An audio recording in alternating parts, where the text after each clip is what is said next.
कारा साहब, army chief की मुलाकातें हुई बिजनेस कम्युनिटी से, उसके बाद हमने देखा 2-3 दिनों में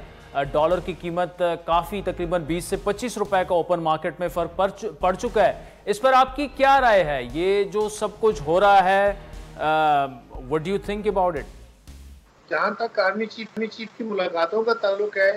आदिल, वो तो अच्छा अमल है,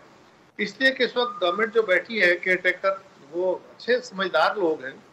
लेकिन उनके पीछे वो अवामी ताकत नहीं है ना, तो वो एतमाद शायद कारोबारी तबका ना कर पाता।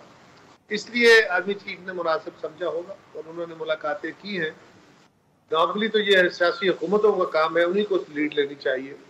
लेकिन उसके बाद सिर्फ उन मीटिंग्स में नहीं, उनको एतमाद दिलाया, लेकिन उसके बाद एक क्रैकडाउन हुआ है पूरे मुल्क में,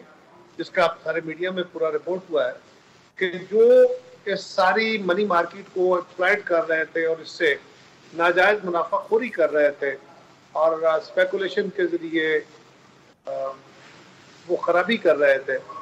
और उन्होंने डॉलर को आर्टिफिशियली बहुत ज्यादा महंगा किया हुआ था, उनके खिलाफ ऑपरेशन करने के बाद, क्रैकडाउन होने के बाद चीजें बहुत बेहतर हुई है। अभी और भी शायद इंशाल्लाह उम्मीद करनी चाहिए कि